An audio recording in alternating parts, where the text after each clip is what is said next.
ये कहानी है एक ऐसे वीर राजा की जिन्होंने सिर्फ एक छोटी सी सेना के साथ बड़े बड़े मुगल और आदिल शाही सल्तनत से टक्कर ली, जिनके एक दहाड़ से अच्छे अच्छे बादशाहों के पसीने छूट जाते थे। ये कहानी है छत्रपति शिवाजी महाराज की। शिवाजी महाराज का जन्म 19 फरवरी 1630 को शिवनेरी दुर्ग में हुआ था। पिता शाहजी राजे एक श्रेष्ठ योद्धा थे, लेकिन शिवाजी की मां जिजाबाई एक सपना देखती थी, एक स्वतंत्र हिंदू स्वराज का।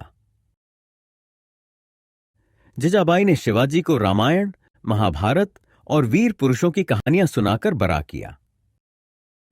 जिजाबाई ने हमेशा उनसे कहा और उन्हें समझाया कि तुम्हारा जन्म किसी सामान्य राजा की तरह राज करने के लिए नहीं, बल्कि भारत को एक नए रूप में लाने के लिए हुआ है।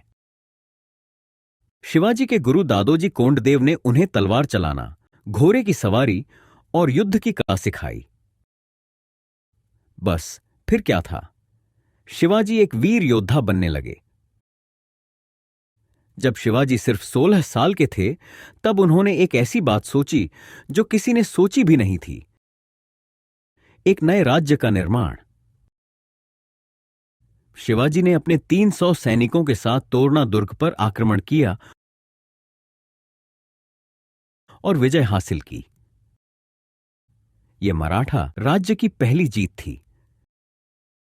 धीरे धीरे शिवाजी ने एक के बाद एक कई दुर्ग अपने नियंत्रण में ले लिए और कई युद्ध जीते। बीजापुर का सुल्तान अफजल खान एक बहुत ही चतुर और खतरनाक योद्धा था। उसने सोचा कि शिवाजी एक छोटे राजा हैं, उन्हें धोखा देकर मार दिया जाए। अफजल खान ने शिवाजी को एक शांति समझौता के लिए बुलाया, लेकिन शिवाजी समझ गए कि यह एक चाल है।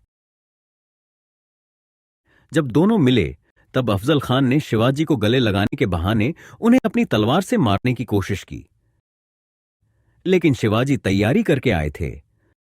उन्होंने अपने हाथ के अंदर एक वाघ नख, बाघ के पंजे जैसा हथियार छुपा रखा था। जैसे ही अफजल खान ने वार किया, शिवाजी ने अपनी वाघ नख निकाली और अफजल खान के पीठ से पेट तक पूरा चीर दिया। अफजल खान चीख मारकर वहीं गिर गया। उसके बाद मराठों ने उनकी सेना को हराकर एक और महान विजय हासिल की। इसके बाद शिवाजी महाराज के चेहरे पे एक अलग ही चमक दिखाई दे रही थी। लेकिन दोस्तों, दुश्मन कभी भी रुकता नहीं, और इस बार मुगल सम्राट औरंगजेब ने शिवाजी को एक जाल में फंसाने की कोशिश की। सन 1666 में औरंगजेब ने शिवाजी को आगरा बुलाया। जब शिवाजी वहां पहुंचे,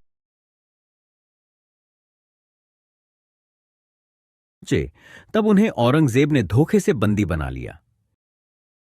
यह देख के शिवाजी को सदमा तो लगा, लेकिन वो चुप रहे और उनके चेहरे की चमक कम नहीं हुई।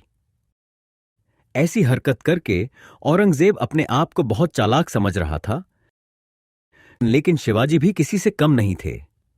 उन्होंने मुगल सैनिकों को चकमा देने के लिए एक प्लान बनाया। हर दिन उनके महल से दान के रूप में मीठा और फल बाहर भेजा जाता था। शिवाजी ने अपने आप को एक बड़े से टोकरे में छुपा दिया। शिवाजी ने अपने आप को एक बड़े से टोकरे में छुपा दिया और महल के बाहर निकलने लगे। गेट के बाहर पहरे दे रहे सिपाही ने थोड़ी सी तहकीकात की, लेकिन वो शिवाजी महाराज को पकड़ नहीं पाए और वो महल से बाहर आ गए। महल से बाहर आने के बाद शिवाजी एक आम आदमी का भेष लेकर मुगलों को चकमा देकर आगरा से भाग निकले। ये उनकी सबसे बड़ी चतुराई थी और मुगलों के ऊपर एक बहुत बड़ा तमाचा। सन 1674 में खूब ढोल नगारों के साथ शिवाजी महाराज का राज्याभिषेक किया गया और उन्हें छत्रपति का पद दिया गया। उन्होंने एक समर्थ और न्यायप्रिय राज्य का निर्माण किया, जो सबके लिए था, हिंदू हो या मुस्लिम या किसी भी जाति या धर्म का हो, सबके लिए समान अधिकार था। उनका आदर्श था स्वराज, जिसमें हर कोई सुरक्षित महसूस करे। उन्होंने समुद्री सेना का भी निर्माण किया और मुगलों और अंग्रेजों को भी चुनौती दी और एक स्वराज की स्थापना की और अखंड भारत का परचम लहराया। लेकिन हर वीर को एक दिन इस दुनिया से जाना पड़ता है।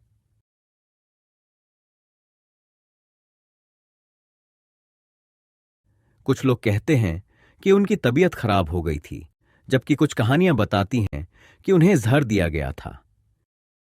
लेकिन सच ये है कि शिवाजी महाराज कभी मरे ही नहीं। वो हर भारतीय के दिलों में आज भी जीवित हैं। उनका संकल्प और उनकी हिम्मत ने कभी उन्हें झुकने नहीं दिया। हम सब उनके जैसे वीरों के बलिदान की वजह से चैन की खुली हवा में सांस ले पाते हैं। उनका सपना था स्वराज, और आज भी उनकी कहानी हर किसी को हिम्मत और साहस देती है। जब भी कोई समस्या आए तब याद रखना, शिवाजी महाराज ने कभी हार नहीं मानी तो हम भी नहीं मानेंगे।